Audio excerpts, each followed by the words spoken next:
And we're back for another episode. In this episode, we're going to be doing the 4.5 story. And as always, hello from Mithrie. So we are here in the Rising Stones in Mordona at 6-6. And we need to talk to Elise. The first quest is called Soul Searching. Elise is at her wit's end.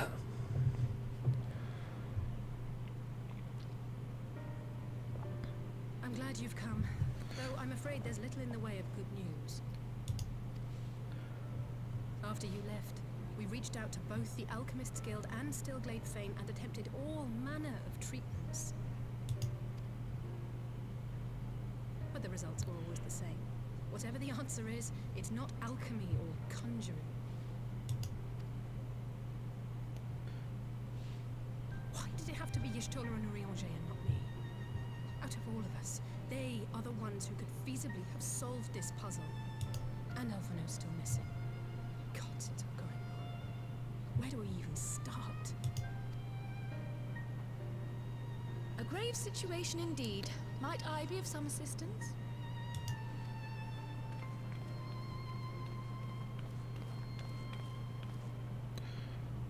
Cryle, I thought you busy delving into the mysteries of Eureka. When word reached me of the plight of our friends, I could not well stay away. As a fellow scion, not to mention your erstwhile mentor, this is one of those times you should feel free to call on me, regardless of my personal circumstances. Yes, I should have thought of that. Thank you for coming, Cryle. We would welcome your insight. And I should be happy to provide it. Now, what's this I hear about Alphino heading into Imperial territory? That boy always did have some funny ideas. Do you remember the speech he gave when he was accepted to the Studium?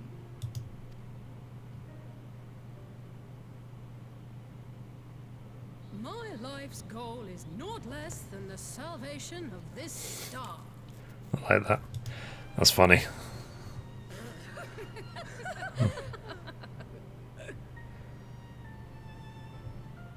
That particular grand pronouncement has been a source of great embarrassment to him, as you know. But the fact of the matter is, he meant every word and has lived his life accordingly. Yes, he remains altruistic to a fault. But I'm worried he was too fixated on his goals to see the dangers, as has happened before. You needn't be so concerned. Though his values remain the same, Alphino is not the blinkered boy he once was. Slowly but surely his eyes have been opened, thanks to a certain someone. A certain someone whom he'd be mortified to learn had heard about his little speech. Mum's the word, eh?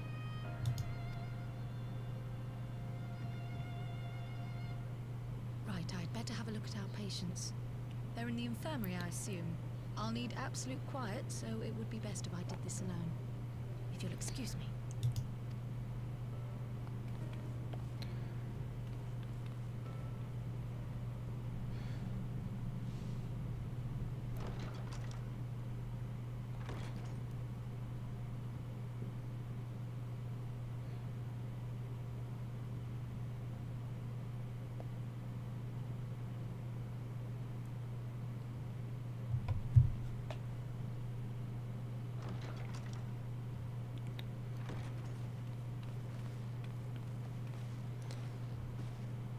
All three are in fine physical health.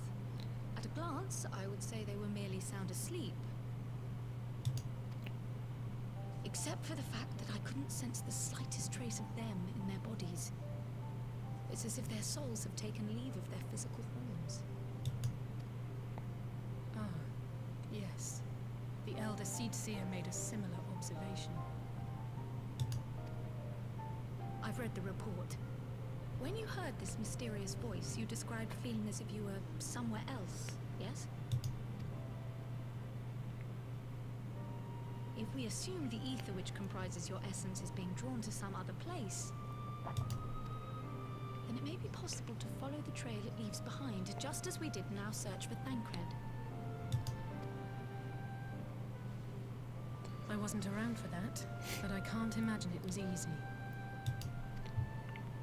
Oh, it wasn't. But that's no reason not to try. I will have need of Master Matoya's crystal eye if I'm even to make the attempt. So, I suggest we pay her a visit.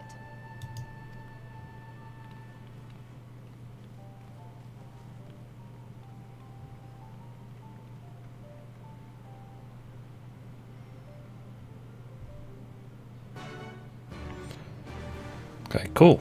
Awesome. Let's keep going. Right. Oh, wow. So we need to now go to Matoya's cave. So we have to teleport to Idleshire and fly there.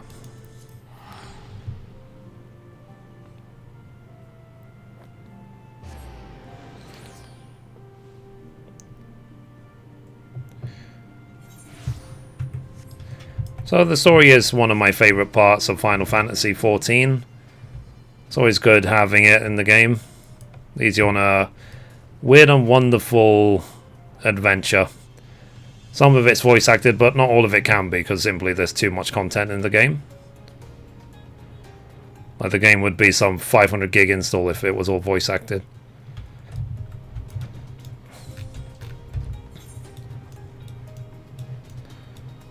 Okay, so Matoya's cave is down there. I guess it's nice to be able to revisit these old zones, just so they're not completely wasted. Like maybe some of you have not come to this area for months or even years now since Heavensward was out.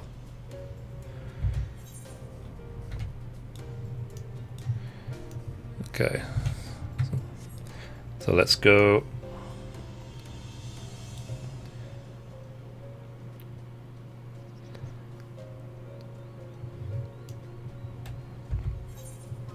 Okay, we're nearly there now.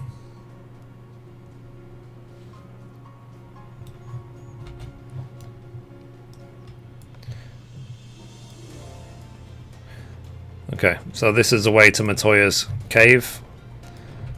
If you see those bridges, you see those frogs, then it means you're going the right way.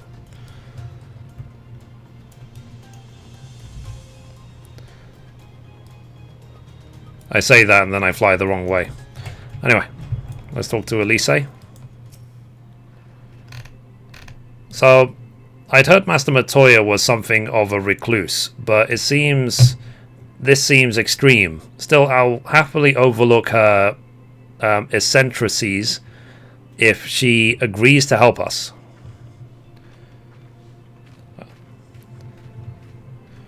We'll see if it plays some music. Yep.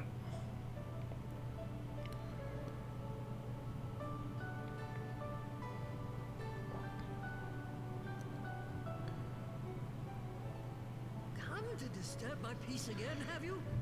I hide myself away in a cave, and still you people insist on pestering me with your problems.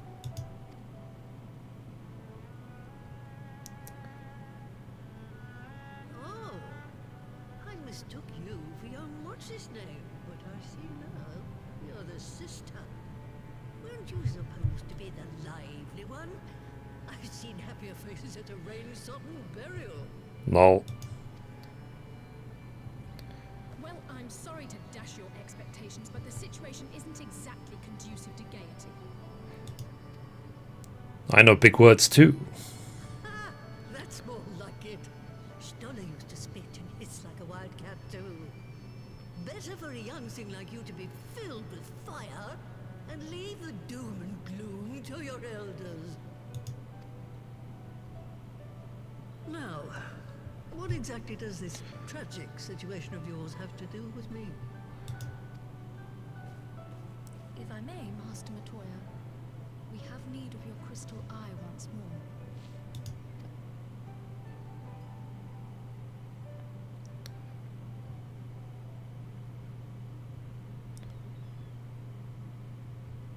And Stoller is one of the inflicted, is she? Very well. She may be an ungrateful stray, but she's my ungrateful stray, and I'll not see her buried before I am.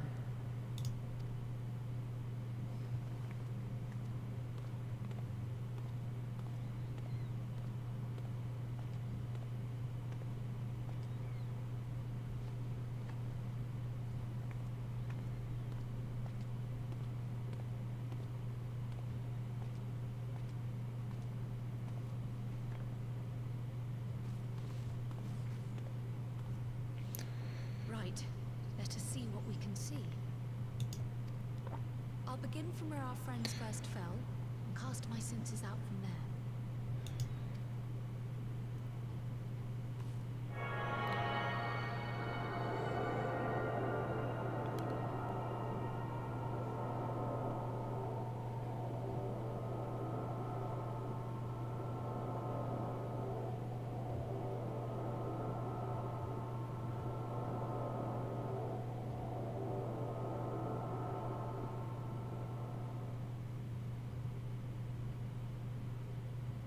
What is it? Did you find them?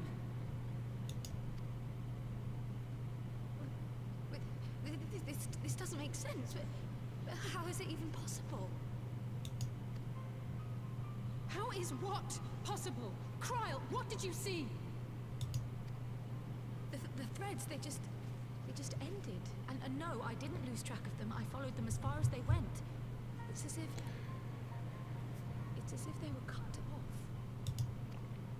Could the ether have dissipated if it had? Oh gods! Their bodies are just husks. It's like the broodmother's daughter all over again. No, this is different. The Kalyana girl was already dead, body and soul, when Lakshmi effected her resurrection. Aye, let's not jump to conclusions. If their physical forms yet breathe, and show no signs of wasting, then it follows that their souls must still be intact somewhere. But where?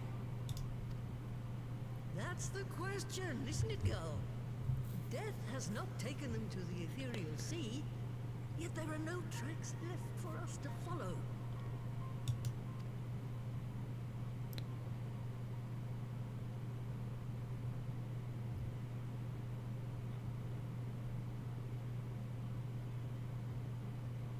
Closer to an answer than when we started. But knowing their souls are still out there is progress of a sort. We just have to keep looking. Pray, excuse me a moment. Yes? I remember, but... What, to Alamigo? We're on our way. That was Lise. Apparently, a group of Populares have defected to Alamigo, and Maxima, the envoy Alphino left with, is one of them. I'm sorry. I realize we've barely begun here, but... Go, child, go! You've made up your mind, and life's too short for dithering. I'll do some digging in the meantime and see if there isn't some other method we could use to continue the search. Let's be off then.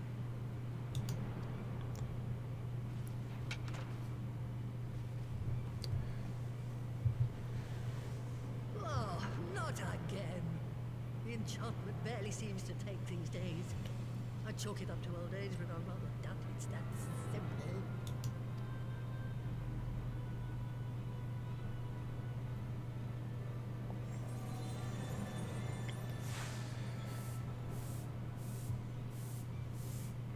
Before they took ill, Y'shtola and Urianger were sharing notes on a thinning of the ether.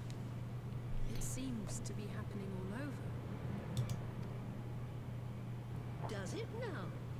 And here I was, all set to blame my woes on that creaking mountain of refuse clogging up the Thaliac. I fear something has gone on. Still, there's naught to be gained from starting at shadows. You can only do what can be done, and that but one thing at a time.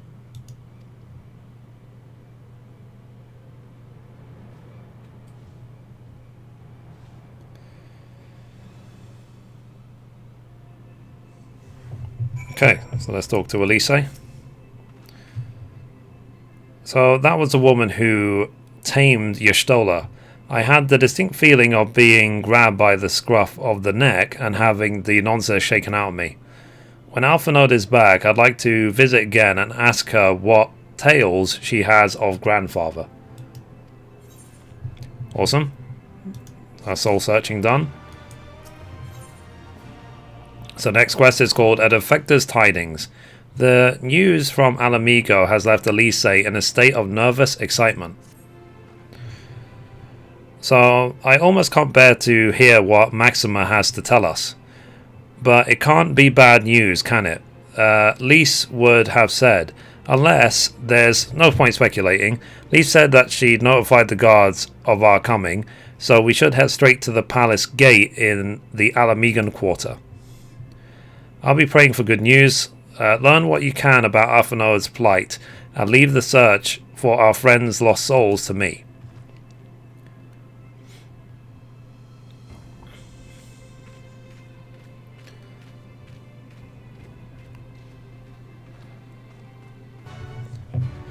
Okay, so we should be able to teleport straight there. Yep, so let's go.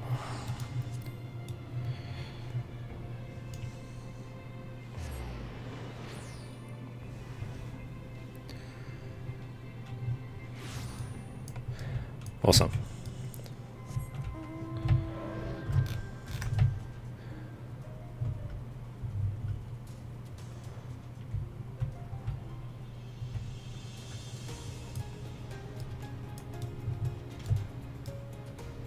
Oh, okay.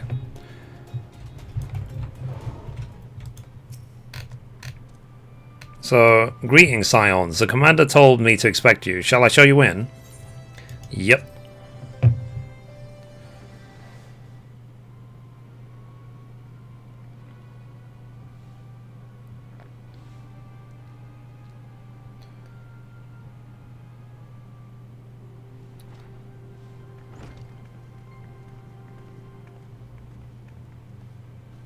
I'm sorry to drag you halfway across the realm, but when Maxima mentioned Alphinaud, I thought you'd want to hear the news in person.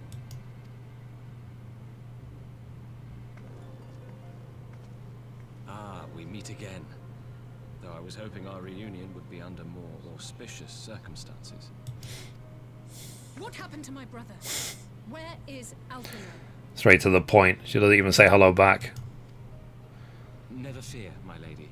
Your brother was in fine health when I took my leave of him, and I have no reason to assume that has changed. You assume? If you will allow me, I shall endeavor to explain events. Our troubles began not long after we departed Doma. While crossing the burn, we were fired upon by the Emperor's personal guard and forced to make an emergency landing. As we stumbled from the wreckage, our attackers fell upon us again, and we would have perished there and then were it not for the intercession of a third party, a band of mercenaries whose leader claimed to pursue a vendetta against the Ascians. This shadow hunter, as he styled himself, then escorted us out of the wastes to relative safety. Upon arriving back in civilization, I gathered my Populares colleagues and prepared to flee the Empire. Master Alphinaud, however, declined the invitation to join us, preferring to continue his investigation into the Ascian threat. Well, at least he's not lying in a heap in the burn. Tell us more about these Ascian hunters. Who are they? And is Alphinaud still with them? He is. As to who they are, I'm afraid I have nothing to tell you. Beyond the fact that they root out and destroy Ascians, they were unwilling to divulge anything which might serve to identify them. They would not even reveal their next destination. But Master Alphinaud asked to accompany them all the same. Since parting company with your brother, we've been engaged in a game of cat and mouse with the Emperor's guard. We made our way through province after province, finding the army busy restoring order wherever we went, until we finally arrived here in Alamigo. I cannot thank Commander Aldin enough for giving us such an unexpectedly warm welcome. I'm not inclined to turn away refugees, no matter which land they call home. And if they can tell me how things lie in Garlemald, all the better. On that subject, there is much I would tell you. During the course of our journey, we heard tales that an entire rebel army had been slaughtered in the space of a single night. It would seem my former comrades grew tired of putting down uprisings in the conventional manner, and chose instead to bring a formidable new weapon to bear. Details were sparse, but the rumor alone was enough to dampen the flames of rebellion. I have also heard reports that several companies have withdrawn from their designated provinces and begun marching westward. It is my assessment that the Empire's forces are mobilizing for a large-scale military engagement. Westward? You mean they're getting ready to invade Alameda? We knew this was coming, but not that it would be so soon. We've barely even begun to shore up our defenses. They won't stop an invading army. No, they won't.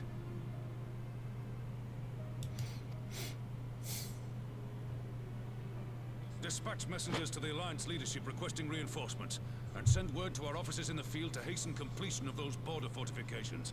Prepare to meet the Imperials head on!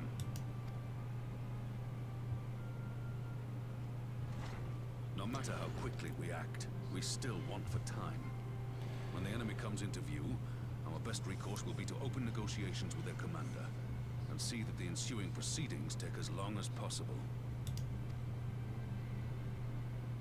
Would you and Alize head to Doma and let Lord Hien know about this? I'm sure he'll want to hear about Alphino too. Consider it done. We'll send word when... Whoa. Untold sorrow must be changed. Ahead looms a calamity. Eon become instant. Throw wide the gates.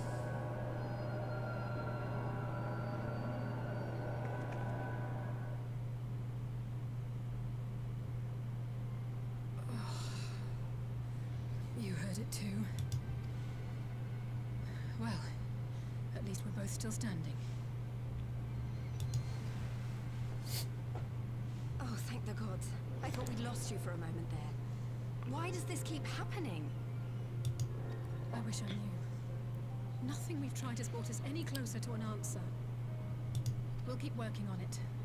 But first, we need to go and see Lord Hien.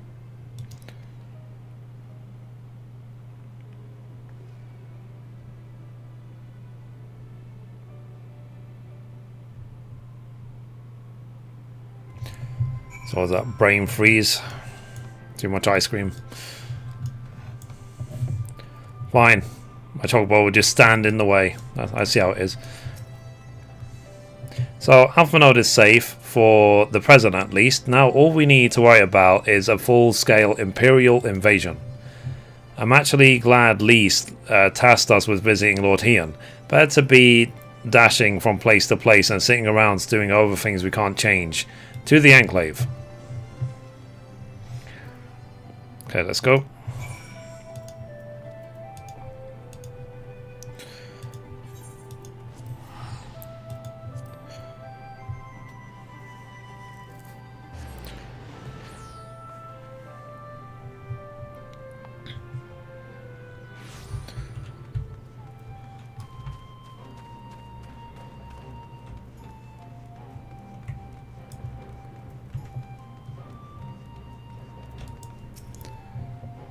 So, I see you have tidings with Lord Hien. May I show you in? Yes.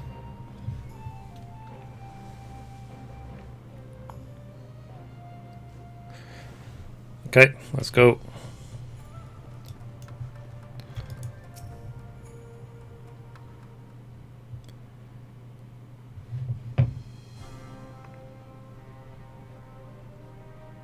So, greetings my friends. I was just discussing future endeavours with the members of our newly formed alliance. The Kojin and the Confederacy you already know, and it was your own strength of arms that won us the cooperation of the steppe tribes. We have also joined by our neighbours from Naxia, the indomitable citizens of Dalmasca. though the scattered nature of the latter's resistance will somewhat delay their official induction. These proud peoples have united under a single purpose, to stand against the tyranny of the Garlean Empire. I'm glad to see that your alliance is coming together so swiftly. As things stand, I fear that we shall soon have need of your strength.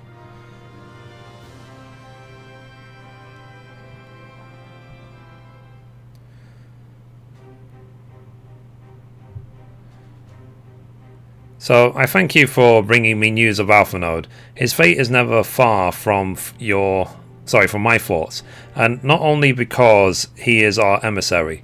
As for this sudden deployment of Imperial forces, I agree that Alamigo would be wise to shore up its borders with all haste. Every report we receive from our shinobi indicates a massing of troops in the western provinces. It seems all but concerned that the Empire is poised to bring its fist down upon Eorzea. And I would help deflect that blow, but I cannot risk sending reinforcements just yet. We will remain vulnerable to airborne assault until our wall in the burn is in place.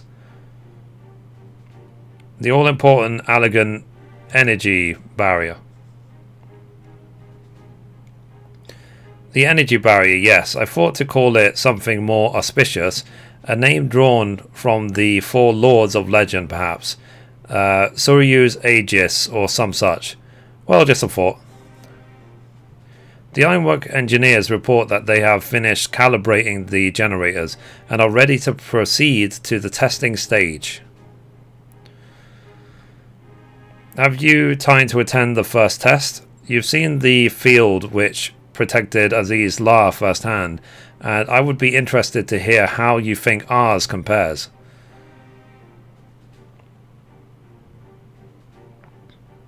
I will come too if you don't mind. Though I am no Y'shtola, I may be able to offer some insight. Of course, time being of the essence, it would be best if we made directly for the burn. Yogiri, I leave you and Hokuro to bring the War Council to a close. Understood. Your mounts are saddled and ready, my lord. Wear the storms. Okay, so let's take this silver piece. I take the silver pieces even more now because of the Domin Enclave restoration. Okay, so let's talk to Heian again. The next quest is called Seiryu's Wall. Heian is eager to see the energy barrier in action. So we will cross the burn by Yol and Falcon. As before, join me at the overlook near the House of the Fierce.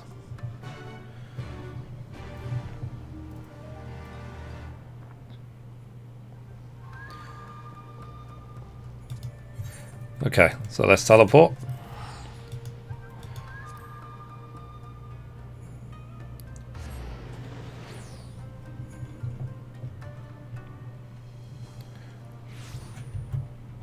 Okay, let's go.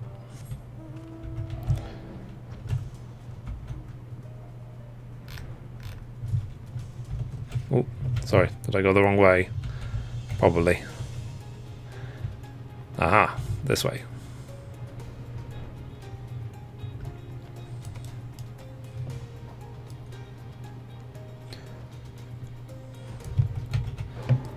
Awesome. So give the word when you are ready to take wing. So head to the burn.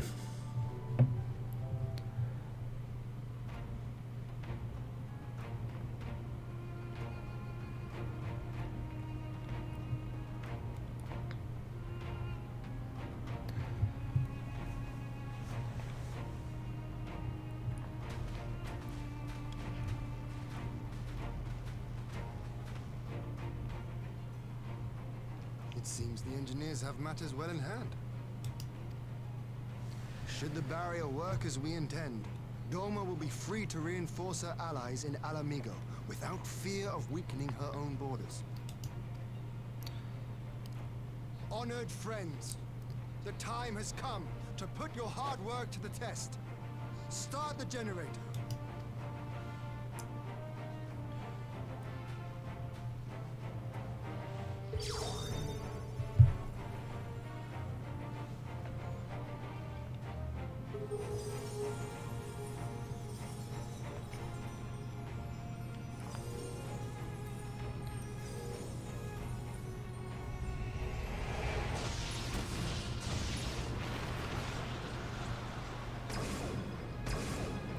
Node 1 is operational.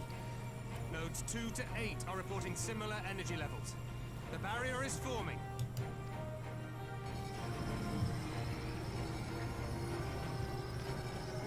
Yards, 2,000, 3,000. Expansion remains smooth. No fluctuations detected.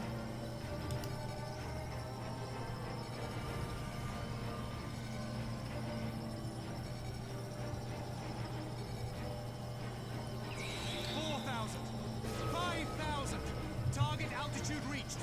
The barrier is holding steady at 5,000 yards. We've done it.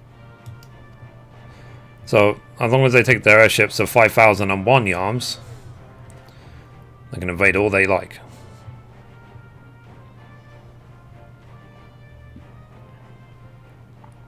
Is that an Imperial airship? Of all the rotten timing. But this is a gift, Mistress Alice. They can test our new wall for us. Well, this will be seen as an act of war, won't it?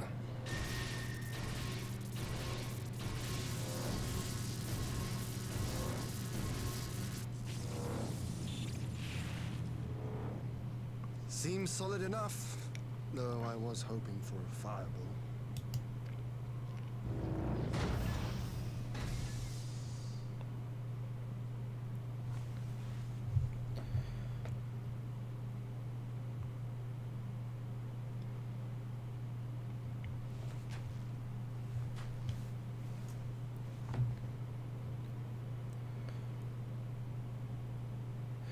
Interesting.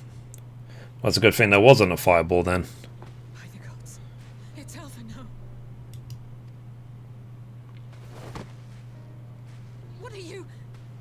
Let me go! He has my brother! Lower the barrier!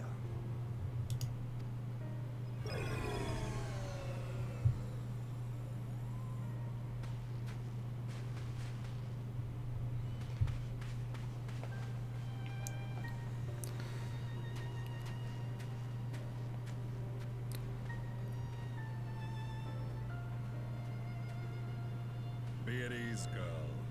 The lad is not dead, merely locked in slumber. No, not him too.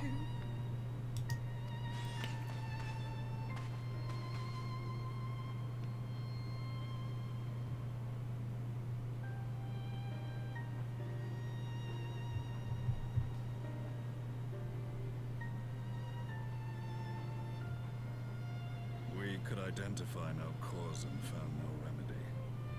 Thus I sought to return him to Doma, and into the arms of Lord Hien himself, it would seem. It is a day for fated reunions. Would you not agree, adventurer? Or should I address you as the Warrior of Light?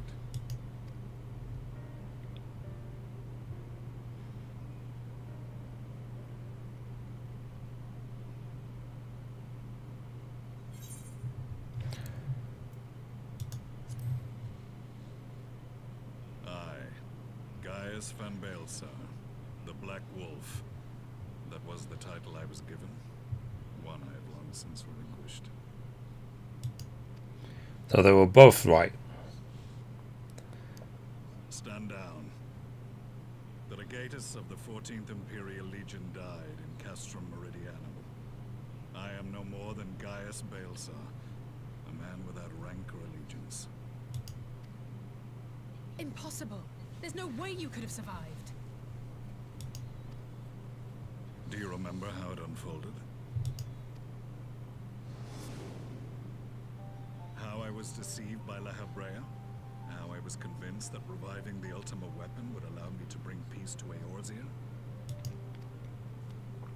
The Ascian used me, as he used so many others. All all to further the restoration of his wretched god. Yet even with the might of Alec at my command, you bested me. And as the Praetorium went up in flames, I was content to burn along with it. For a moment at least. A moment of folly. To surrender my life thus would have been to betray all who died for my cause.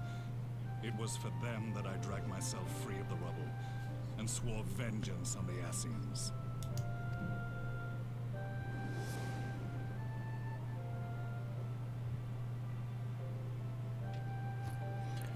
So he is wearing a gunblade.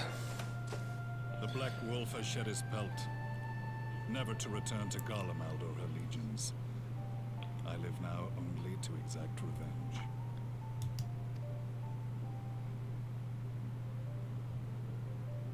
My principal quarry was to be La Hebrea, whom I gather you have since ushered into oblivion. But so many more remain. Long as their kind lurked in the shadows, laboring to sow chaos throughout our world, I would see each and every one dragged into the light and put to the sword. Are the Scions not of like mind? In this single respect, perhaps. Then I shall continue the partnership the boy began, and share what intelligence I have acquired. Among the Ascians, the Black-masked ilk are subordinate to those who wear red. This you already know. Yet among the red there exists a hierarchy. Those set adrift with the shards clearly stand below those still joined to the source. Nabriales, who once dared to intrude upon the Rising Stones, belonged to the former group, and while he was indeed a dangerous foe, his powers were inconsequential next to the paragons of the source. The first was La Hebrea, who plagues us no more. There is also the white-robed Elidibus, and the elusive Emmett Selk, about whom little is known. We have files on La Hebrea and Elidibus, but I believe this Emmett Selk is new to us. As I assume, Like the intensity of Mithrie's eyes. have evidence to suggest that an Ascian now walks in the body of the Crown Prince. Have you identified this interloper? Elidibus seems the most likely culprit. As emissary, it is his role to maintain the equilibrium between darkness and light. Your many deeds in Hydaelyn's name have upset the balance, and I believe he seeks to restore it by throwing his considerable power behind the Empire. As a leader of the Ascians, he is one of our primary targets. It was on the trail of this very prey that the boy and I came across the scene of a failed uprising. In the absence of a single Garlean casualty, we inspected the bodies of the rebels, and the lack of any external injury drew my immediate attention. They had been slain by Black Rose, an alchemical invention of the Imperial Army. When I yet served as legatus, I ordered its production halted, and all stockpiles destroyed. Toxic gas is not a tool of conquest, but of extermination. Toxic gas? This must be the new weapon Maxima warned us about. Something deadly enough to sweep away all resistance in a matter of hours. Gods. You don't think they're planning to use this in Alamigo, do you? Put your fears to rest. We infiltrated the production facility and destroyed all existing stores of the chemical along with the plant itself. Even should they rebuild the operation, they will not soon manufacture another batch. Regardless, I would draw your attention to a directive we discovered in the plant's records. The document was marked with a recent date and authorized with the signature of one Zeno Galvus.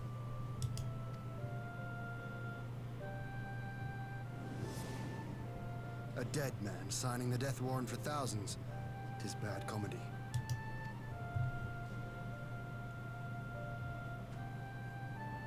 But the tale does not end there.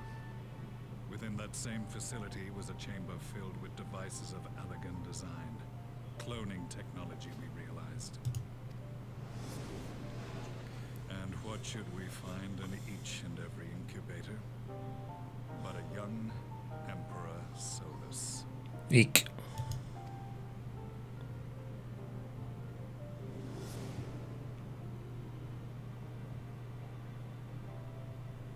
All of which prompts the question, were the Ascians responsible for these abominations, or was it the will of the Emperor?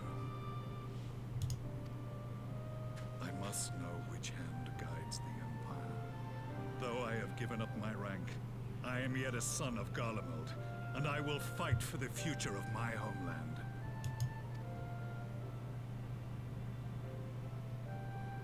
It is time I return to the hunting of shadows. We should focus on our common foe. To reopen old quarrels now would serve no purpose. You saved my brother's life, so I'm willing to let sleeping dogs lie. But in truth, it's not my decision to make.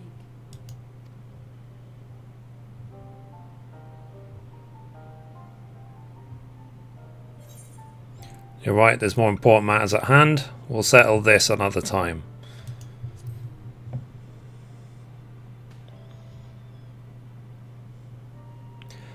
So trying to go for diplomacy. I scorn those who place their faith in false gods, even as I, in my blinkered conviction, place mine in Ascian promises. Unlike yours, my strength of will and my restraint was found wanting. We shall meet again, warrior of light.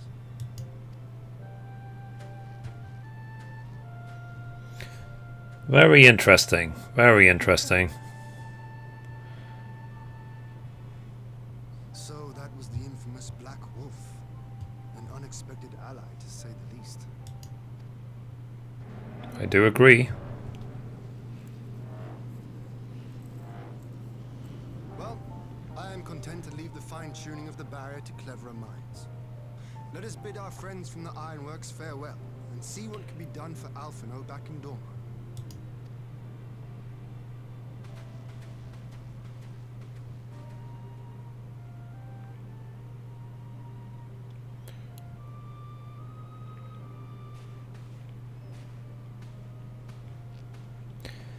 It's kind of surreal, you know.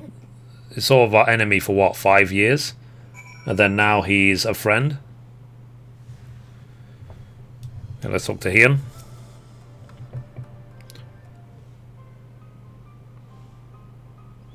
So Alphanode is safely ensconced in a private chamber. My finest healer is examining him as we speak.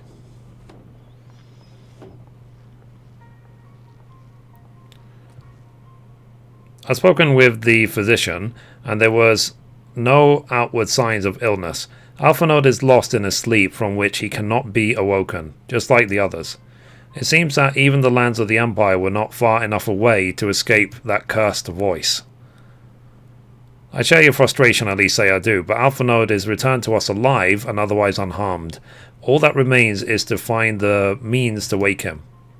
Until then, I can but fulfill your duties as... Sorry, you can but fulfill your duties as Scion. Yours and your brother's both. You're right, of course. There are arrangements to be made, and with little time to make them. To business then, my lord. Now that we know Seiryu's wall works as intended, can we expect reinforcements for Alamigo? You most certainly can. As promised, we will send troops to bolster our allies in Eorzea without delay. Pray be aware, however, that they will not arrive without delay.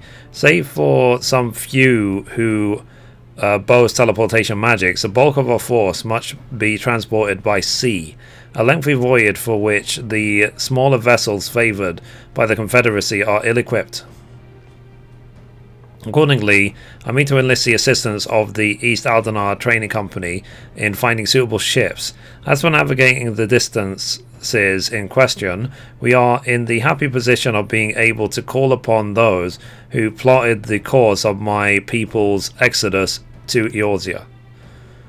Beyond the procurement of ships, I think it's unlikely that our East Aldenard friends will consent to any involvement in military operations, but I am certain that they will afford Alphanode a berth aboard one of their vessels. I shall have a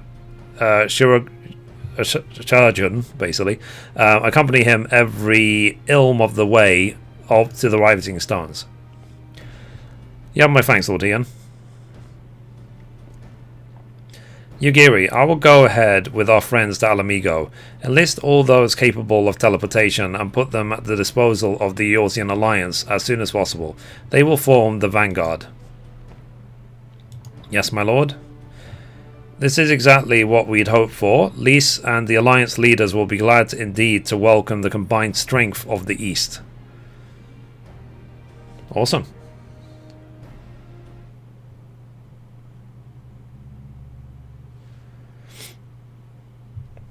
Meanwhile, at the Black Rose chemical plant,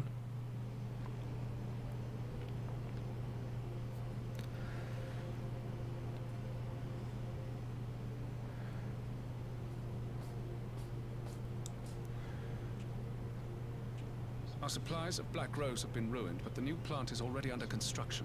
We should have the first batch ready in time for the offensive, Your Radiance.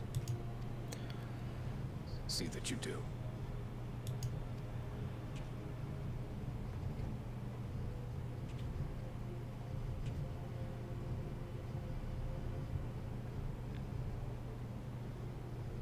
Yes, the infamous Black Rose. If I recall correctly, Gaius did not much care for the invention.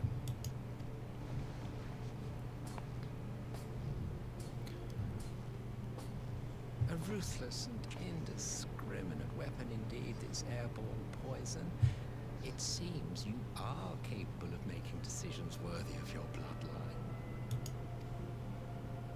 With no gift for sorcery, we Garleans must look to Magitech to even the odds.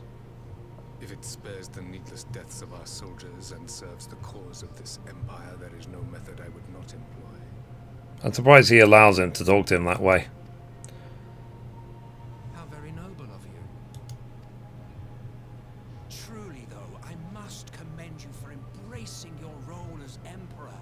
You play the part of the determined ruler well. Sometimes even I catch myself believing. Why is he being so condescending? Yeah, he's not happy, is he?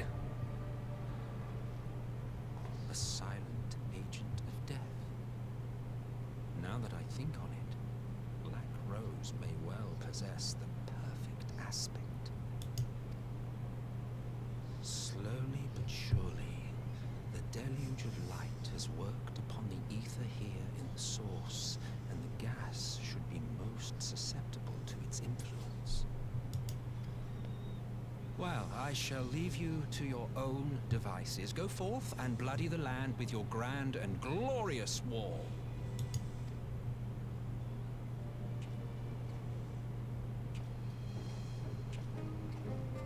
Well, you do what, precisely?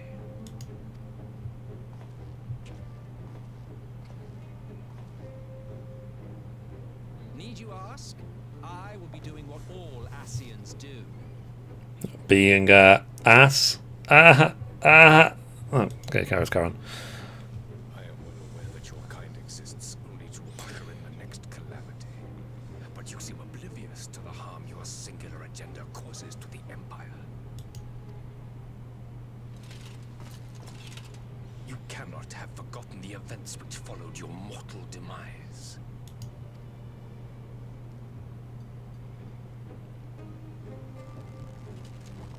Our homeland was plunged into civil war for your failure to name a successor. The edifice you so carefully constructed was but a hair's breadth from collapse.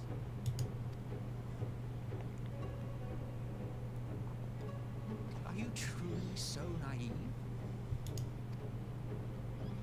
You thought me oblivious to the consequences of a departure so painstakingly timed?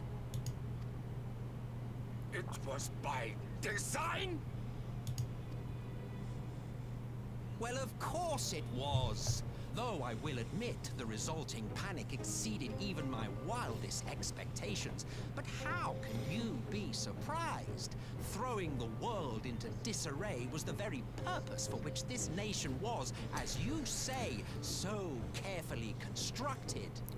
I mean, at this point, I actually like the Garleans more than the Scions.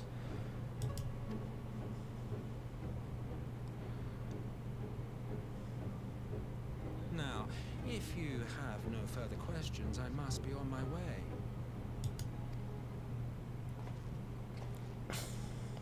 Since we may not meet again in this lifetime, it would be remiss of me not to offer a word or two of gratitude.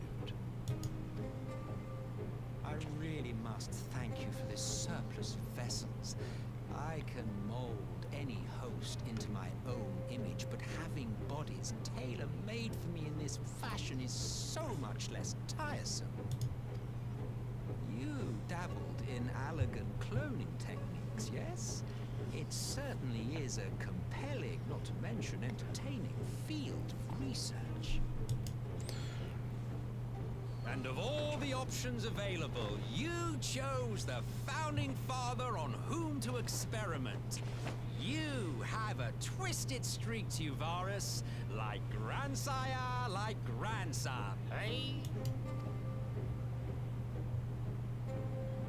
If events play out as planned, this will become something of a family enterprise.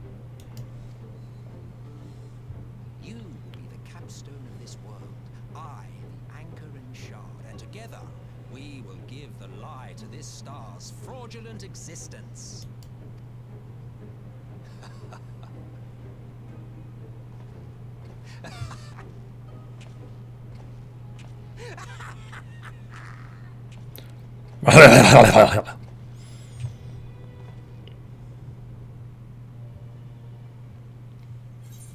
Okay, that's complete.